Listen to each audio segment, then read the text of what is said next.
Hey, wonderful world of YouTube. I'm back, at least for now. A lot of things have happened since I've last been on here, except for the last thing I talked about when I just popped in and say hi. Um, I went to my doctor recently. I have a really bad diabetes. It's getting worse. I have type 2. Obviously, I'm a fat bastard, so that's bound to happen. But it runs in my family as well. Both sides, both mom and dad, it runs on their side as well. Um, my doctor basically told me that I need to get that weight loss surgery because it's been shown to actually reverse diabetes in like 80%, 80 to 90% of the cases, if not more. Um, I considered it about 2 years ago.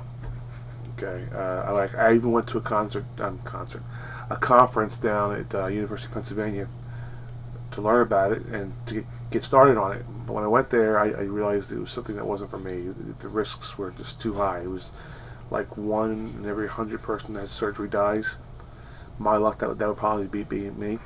Um, so I decided. I even told people in the conference. I remember standing up and saying, "Hey, I know what we can do. We can eat right and exercise." Tried that for 2 years. Didn't quite work. Um, Recently, I've been put on the needle. Anyone that's diabetic knows that's not a very pleasant experience. Actually, kind of sucks. Uh, I've been on the pill, the diabetes pill, Glucovance, for several years, and I noticed as the years have gone by, they've increased my doses as well as how many times I take it per day, because my diabetes is getting worse. It doesn't get better through time; it gets worse. So now I'm on insulin, and my doctor told me, "Listen, Tim, the rate you're going, you're probably going to want to be dead in about 5 years, maybe more, maybe 10. But your outlook doesn't look good. Your daughter's going to grow up without a father and all that." So I'm not thrilled with the surgery, but I decided to go for it, and I went to another conference because you have to. You wouldn't believe the shit you have to go through in order to get the surgery. It could take up to a year to get the surgery because you have to go see all these doctors. You got to see the primary nurse. You have to see a psychiatrist. You have to see a pulmonary doctor. You got to see a cardiologist. You have to get blood tests. You have to get X-rays. You have to get all this kind before you even see the doctor that does the surgery. Then you got to see him, and this just can go on for a long time. You also got to see a nutritionist, and but 1 in 100 isn't bad considering that I'll probably be dead in 5 to 10 years, going at my current rate. So that's what's going on right now. I don't know if you remember, but a while ago I had released a book. Let me see if I still have it here. Yeah, right here. All right. I just checked my publisher and I asked him how many has sold since the last time I had checked, and he says 0. Nothing. Still only 2 copies.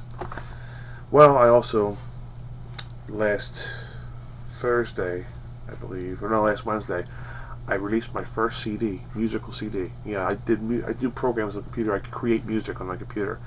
So I decided to create songs, about 20 of them, and I uploaded them to Lulu.com, and now I have my own CD, the first one. Sold nothing so far, so oh well. I'm not really expecting to get rich, as the CD's name is Delusions of Grandeur. I have no delusions of grandeur. And yesterday I lost an old friend. I had to put my dog to sleep. Her name's Penny. Miniature Schnauzer. I had her for about close to 15 years. She's been in a lot of pain recently, disoriented. But yesterday morning, she was crying a lot, and I thought she was like having a dream because she was moving her legs a lot. So I went to check on her to see if she was dreaming, and she wasn't dreaming. She was just in a lot of pain. Her body was contorted. I took her to the vet right away, and he said that, well, besides having a cardiac condition, her heart was failing. But there wasn't something that was right away, but she had a bad heart. She had something called Cushing's disease, and she also had another disease in which her brain was starting to deteriorate slowly. She probably could have been around maybe for another year or two, but her quality of life would have been terrible.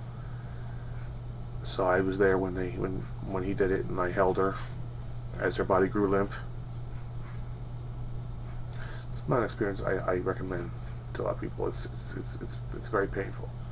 I cried like a little baby when I after that. I couldn't drive right away. I had to wait about 5 minutes before I could drive away because we had a history, 15 years. So, other than that, that's about it. So far. When I get a copy of my CD, I'm gonna show you guys, and I might even upload a song. Maybe someone will actually buy it. Make a couple dollars. I'm broke, man. I'm really broke. God. Say my wife, she works as a pre-K teacher at a Catholic school, and I work in the mental health field. You know damn well neither one of us make a lot of money. And being a writer, a musician, an actor, actually, that's another thing I got to talk about. I'm not bringing the money in for that. I got paid $100, I think, a few weeks ago. I was in a short film, student film. I played a psychiatrist. It was actually a student thesis for some student at the University of Arts here in Philadelphia. But after it was going to be used for his thesis, he's going to be releasing it into film festivals. So, like I said, it's a short film. So I actually got paid for it. My first paying gig as an actor. I'm currently going to be doing another one, a student film, short film, whatever. But I'm not getting paid for it. I'm just doing it for the hell of it, just get experience. But like I said, I have no delusions of grandeur. I know I'm not going to make a living off this. It's just a hobby. So other than that, I hope everyone's well, especially my subscribers, and I'll pop on sooner. Talk to you later.